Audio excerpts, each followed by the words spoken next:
Have you ever wondered how to build a strategy that shorts stocks? If so, you are in luck, because in this video I will show you a step-by-step on how to build a strategy that short the Russell 2000 by pinpointing the top 3 stocks ripe for short selling. First of all, let's define short selling.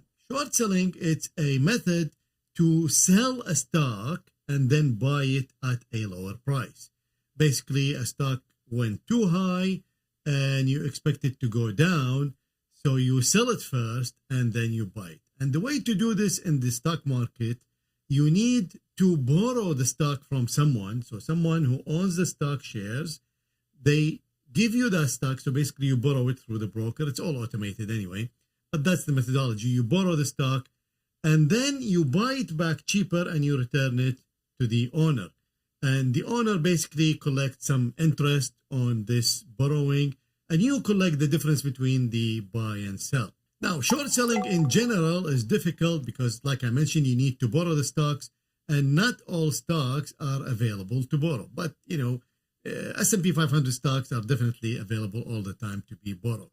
But for example, when you get like the GameStop stock, usually it will be harder to borrow because a lot of people wanting the same thing, and there is a finite number of shares to be borrowed. Still, the concept applies, and you can apply the same concept that we are doing today on any stock, any currency, any crypto, any futures. It's the same thing. I am just showing you how to do it, and then you can apply it on any asset class. The method that I'm teaching you today involves ranking, and ranking is a really powerful method to pick the top anything to either buy or short sell. Now, literally a year ago, this was not available to retail traders. I mean, it was available, but either through Python platform, some programming, or stitching multiple platforms together. About a year ago, StrategyQuant X launched Algo Cloud, where you can do this all algorithmically without any programming knowledge. And also you can trade the same strategy that you're going to test through a broker, again, without any programming knowledge. If you are new to StrategyQuant X, it is a platform that lets you build strategies algorithmically without any programming knowledge. Basically, you shuffle some blocks inside StrategyQuant X with a set of criterias, and you get a strategy, and you can do robustness testing on that strategy, and then you can export that strategy to a platform to be traded. However, in this case, with the stock ranking, no need to export the strategy. You can trade that strategy immediately through Alpaca or Interactive Broker, and you execute the same strategies that you built with a user interface. So here we are in StrategyQuant X. I'm using the latest version currently, which is 138.1837. And if you go to Algo Wizard and click on New Strategy, you have multiple options, and we are interested in this one. StockPicker strategy, AlgoWizard.io Cloud. That means the strategy that you build here can be exported to Algo Cloud, and you can trade it there without any modification. Basically, it's the same code, same everything. No need to worry about mismatch. It will be connected to your account at the broker automatically and execute the strategy. So let's select this one. And now we get this interface, which is long rules, short rules, and the most important one is the position ranking. And we'll get to that in a second. So today we are building a strategy on the short side, so we will pick the short side. So here we have this bar chart. And basically every bar has to be stamped at the close or at the open. Now, the stock market stamps every bar with the close. So the exchange usually stamp the close. So let's say if this bar, if it's 9 to 10, that this bar will carry 10 as the time because it's stamping the close. So let's say we are on this bar. If I say close lower than the open, that means the shift is 0, then I will be talking about this bar, because when the bar close, I will have the close and the open. But if I am here and I say close 1 bar ago, lower than the open 1 bar ago, then that means I am talking about the previous bar, because again, everything stamped at the close. And this is achieved in StrategyQuant X StockPicker engine using this one, bar before open. So bar before open means that I am talking on the bar that just closed. So if I say close lower than SMA 200, I am talking at the current bar that is just closed. Now, bar open is a couple of minutes after the current bar is open. So let's say we are here, this bar is closed, and this bar is closed, and now the current bar just opened. And let's say this is our range. We just opened. So after a couple of minutes, this is on bar open. That means I can, for example, use the open in my calculation. Let's say I'm doing the moving average based on the open. So if I say the SMA of the open for the past 20 bars and the shift is 0, that means I am on this bar because I already know the open, but I don't know the low, the high, and the close. So on bar open, you only know the open.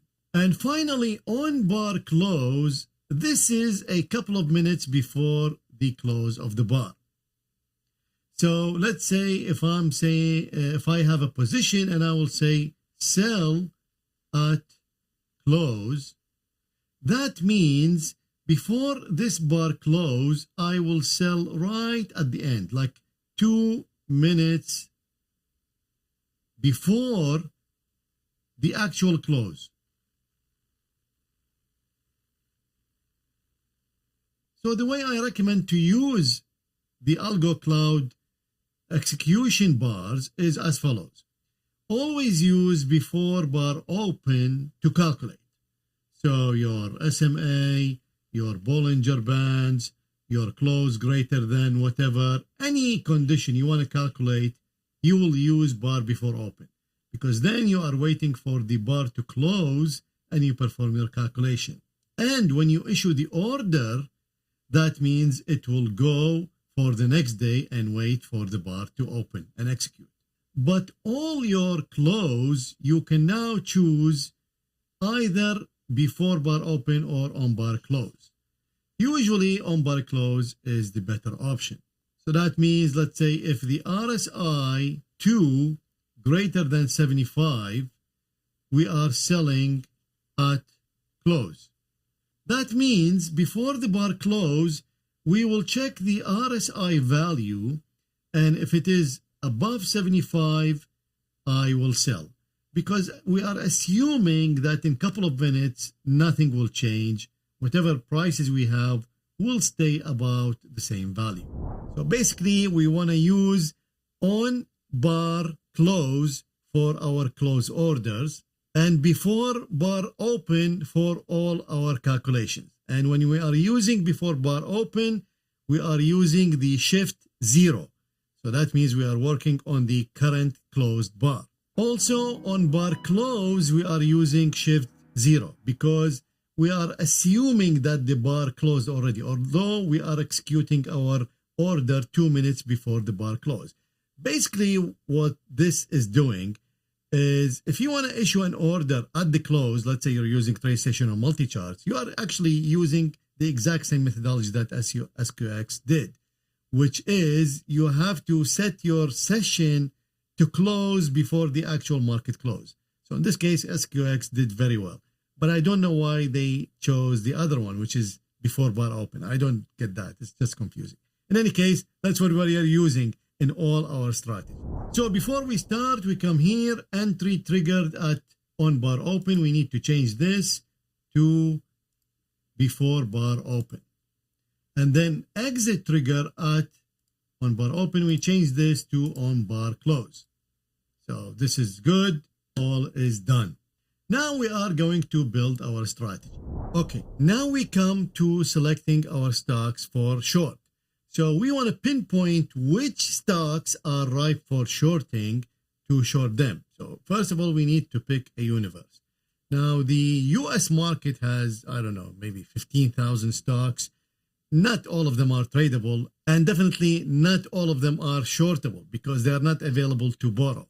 So we need to be able to short only liquid stocks. So some filtering has to happen. And let me show you how we can do this. So for example, here we are in Yahoo Stock Screener. In the United States, there are 14,132 stocks. Obviously, like I mentioned, not all of these stocks are shortable, or even if you want to buy them because they are not liquid. So the slippage will be huge. So the Russell 2000 is all small cap. So let's pick small cap. And now we are down to 8,821. Okay, now also we don't want to short small stocks because these can be easily short squeezed. Basically, the market can be manipulated very easy because there is not a lot of liquidity in those shares. And usually the liquidity vanishes when the price goes down. So a good rule of thumb is to filter stocks above $10. So let's go with price, end of day, and let's put 10, and let's find stocks. So now we have 2,422. And like I mentioned, we need liquidity, and liquidity doesn't come overnight. So we need to make sure that we have some liquidity. And here we don't have what I want, which is volume over a month, but we do have volume over 3 months. So just to show you the example. So volume, average volume of 3 months is greater than. So, 100,000, usually it's a good starting point. So this brings the stocks down to 1,100. And if you see those stocks, you'll see these usually are liquid stocks and available to be borrowed. So this is our universe that we will be pinpointing the top 3 stocks to short. And the way we do this in StrategyQuant X Algo Wizard, we go to setting and we go to StockPicker here because we pick the strategy as StockPicker. So this is the only thing available, but if it's not, you have to pick it. And then we go to the groups.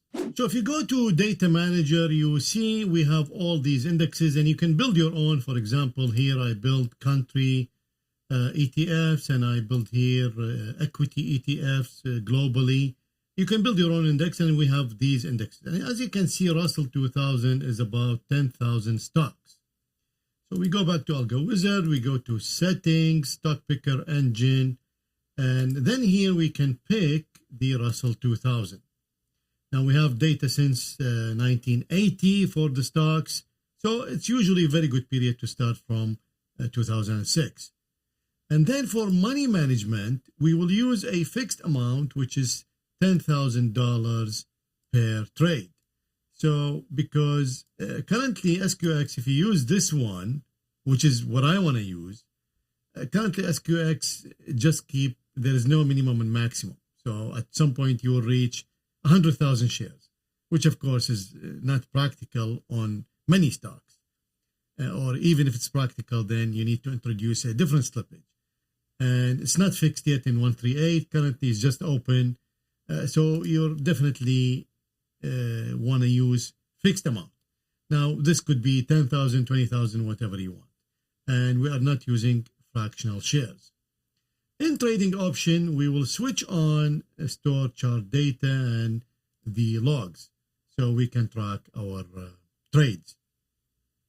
Okay, so now we are going to build. So let's filter. So we'll start with the close. The current close, 0 shift because we are using before bar open. So current close should be greater than $10.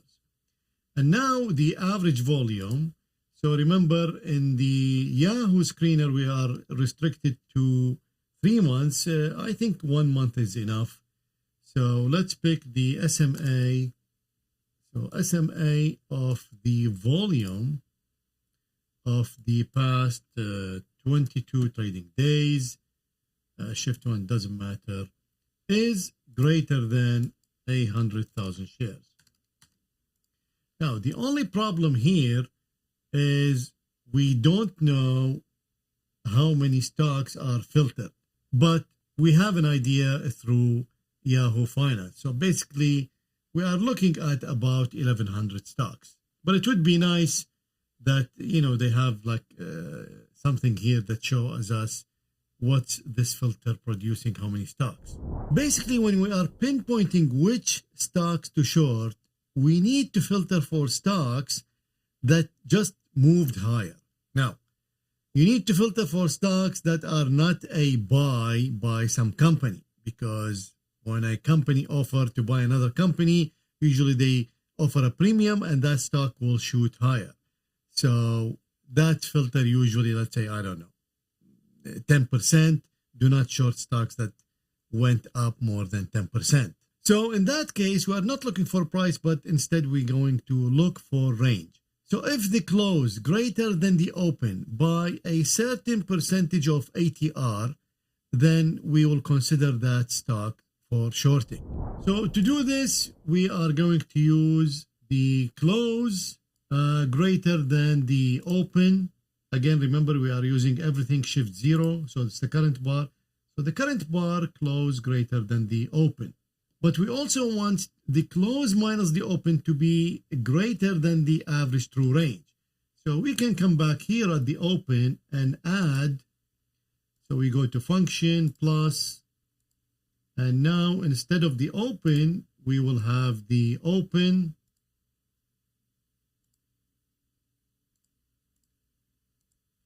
plus the ATR. So average true range of the past 5 days. So if the close greater than the open plus the ATR range. Now this can be done in many ways. In this case, we combined everything in one step. You could say close greater than the open, and then you could say the body is greater than the average true range of the past 5 bars. Now remember also, we don't want to short stocks that are being bought. So we're just going to duplicate this. And then instead of greater than, we will use lower than. And then instead of 5, we will do like 3 times 5.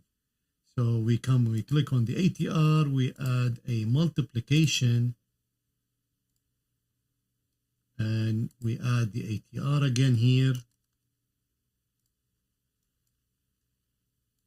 5 bars. And now we add maybe, I don't know. So 3 is very safe, but even 2 I think is good. So now if the close is greater than the open, more than 2 times the average true range, that means this stock is being bought by someone, so we don't want that. So we make it lower. That means we are filtering them out. So all what we did so far is filter stocks that are ripe for short selling. We looked at the Russell 2000. We picked stocks that are not over the counter. They call it OTC. We picked liquid stocks. And then we picked stocks that went up a lot, but not too much that they are being bought. Of course, even when you are shorting this, it also makes sense to look at the news to see if the stock is being bought or not. Remember, we are doing this on daily chart. Now, once this is happening, how we are going to enter? It's not market next day. We are going again to filter stocks that goes up the next day or even gap up. So we do this with a limit order. So when you put limit, it says at price level. So we are not using this price. We are going to use the current close, so the bar that we closed today, and if the price gap up tomorrow or move up tomorrow, then we are shorting at that price. So we need to start from the close. So the price is the current close plus the ATR movement. So in this case, we go back to ATR 5 and 1 we will do 1.2. So that means we filter the stocks, and next day we are going to put a limit order to short when the stock goes up. Basically, this looks like this. So let's say the stock's doing this, and then the stock does this. So now this stock is ready, and we're not shorting on the market next day, but we are waiting for a level higher than today. So this level is 1.2 ATR plus this close.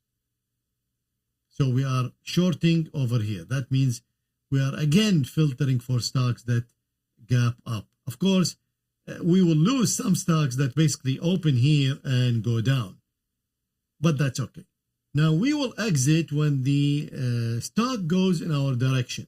So exit when the close, of course, zero shift, is lower than the open shift zero. So when the stock goes in our direction, meaning it goes down when the close below the open, then we are exiting. And remember, we are exiting on the close. So it's going to happen on the same bar. And we need just some safety, and, we don't want to use a stop loss. Of course, you can use a stop loss, but I hate it. So we are using a exit after number of bars. So let's use, if it doesn't happen in 10 bars, that's 2 weeks, that's 10 trading days, then we exit. So that is the whole logic. We're using the Russell 2000, too many stocks. We filter for price, liquidity, and for a condition that the stock is already moving up, because you don't want to short stock that is moving down. That's usually done with trend following and on long term. But usually shorting stocks is very dangerous, and you don't want to stay too long in any shorting position, because sooner or later you will be squeezed out. So the sooner you exit, the better. And once we have that, we are requiring the stock to move up again.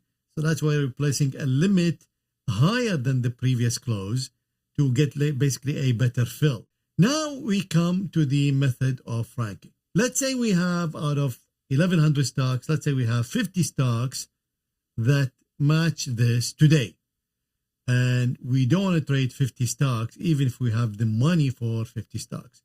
Usually the performance is within, I would say, 10. So this applies to ETFs. It applies to many. I've done many testings. In fact, all my VIP Plus portfolios are done with ranking, and usually the premium spot, the optimum spot, is between 3 and 7. Anything below 3, it's you get a higher drawdown. Anything above 7, you lose a lot of premium. So 3 to 7 is usually the sweet spot to put a position in. So in this case, we are doing 3. So now I want to rank what are the best 3 out of my filter. So we can use multiple ways to rank. There are, literally hundreds of ways to do it. Now, first method is to rank on the same condition that we are filtering. So in this case, we are filtering on the limit price plus the ATR, 1.2 times ATR. So I can rank on which one gapped higher. So that's a ranking method. I can rank because it's up any oscillator that's going up. So any oscillator that is the highest, that's basically the best probability for shorting. Today we are using a simple method, which is rate of change. Basically, we measure the rate of change on every bar, and we rank which one is the highest rate of change. So which one moved up the most, that matches our filters, we will pick the top 3. So we come to the position score, we click on value, and we are using ROC. So this is rate of change, price divided by the previous price, so -1. So this is the change in percent of one bar to the next using the close. And then multiply by 100, that's just basically just get the percent out. So now we are right. If this number is higher, that means this stock moved more than the rest. And the top one usually moved the highest. So let's pick this one, and we will use 5 bars and shift 0. So now we are ranking for the 5. And how many positions we are going to trade? We are going to trade 3 positions. So everything here that passed this filter, we rank them on the rate of change, and we pick the top 3, and then we place a limit order next day that is higher than the close today by 1.2 times the ATR. So now we come here and we run a full backtest. Remember, we are testing since 2006, Russell 2000. So you can see here it's doing its thing, loading all the symbols. And here we have the final results. So if we click on this, and remember we are restricted to 10,000 per position, even when we have a lot of money, because we remember we started in 2006. Now, let me show you the trade analysis. So really good. We have only 2, 3, 4 years down and a lot of years up. And look at this. The market was up in the past 4 years, a lot. And this is a shorting strategy. And it made the most money. Remember, we are using 10,000 fixed. So it's making the most amount of money lately. And we look at the overview. So our open drawdown is about 21%, 63% win rate, 1,583 trades. Our exposure is 43%. Now, I can keep everything the same, and now we can play with these values. Basically, we can optimize. So, for example, this filter, if I change this to, let's say, 1.5, how would that affect the strategy? So we have less trades and also less profit. Okay, so how about I go the opposite direction? What about if I go to 3.5? So now we have more trades in and we're making more money. So probably I will go again at 6. So this is the top of the range. I think that's going to happen. We have also the exit after bars. Remember, I told you if you exit quicker because we are in short. So let's take it to 5, which is half. And let's see the effect of this. Now, of course, we can also optimize this. But remember, we have the position ranking. Like I told you, we are trading 3. So the optimum is 3 to 7. Let's do 5 positions and see what we get. And the performance degrades. Maybe even if we go 2, and 2 seems to perform the best. Now also we have the rate of change. So we are ranking on 5. Maybe if I rank on 10, this is also looks good.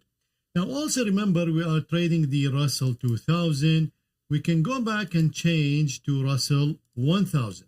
So we change it again to 2006, and let's add commission. I mean, commission usually is very low. So if you pick StockPicker commission, it's 0.35 cents per share. So usually, I mean, it's good to add it, but it will not have that huge effect. But let's see the Russell 1000 performance.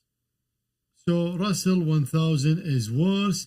And finally, I'm going to pick the Russell 3000. And the Russell 3000, it looks very close to the Russell 2000. Now, once you are happy with the strategy, you can save the strategy, and then you can trade exact same code in Algo Cloud. So if you go to algocloud.com, this is StrategyQuant X service. Basically, it's a engine hosted in the cloud using the same code that you generate in StrategyQuant X Algo Cloud. And then you can connect it to your broker. Currently available is Alpaca and Interactive Brokers. More are being added. And just to let you know that the strategy that I just showed you was built on this example. So this is mean reversion short on the Russell 3000. So if I show you the detail, so this is the strategy, and you can clone the strategy. So here is the strategy cloned, and you will see the performance is much better. But because this strategy is tested since 2019, but as you know, my strategy is tested since 2006. But you look at 2019, it's the same performance. So 2019 we have higher and then lower. Basically what I added here, which I think it's missing from the example, this is very important and this is very important. So if you look at the example, if we look at here it says volume greater than 100,000. So this is not enough, because if you look at any stock that's being bought, usually the volume will spike. So it trades 5,000 shares today, and then tomorrow it will trade 1 million shares. So definitely you need to look at the moving average of at least 20 days to pass these stocks that are being bought. Also, remember I added this condition, which is also again to make sure that we are not trading a stock that is being bought. So these two filters, I think they are extremely important. I am very excited about Algo Cloud because you get rid of the VPS. Basically, it's a hosted service. They take care of the code, the execution, and connecting to the broker. You just fund your broker account and build a strategy and trade it. So it's really good. Although it's in the beginning, I'm sure it's going to get much better, or let's hope that it's going to get much better and trade more assets. Also, I want to thank StrategyQuant X team for graciously providing a huge discount to my viewers and my students and my community members, and you can use that discount in the description below. To learn more about StrategyQuant X, watch this video and I will see you there.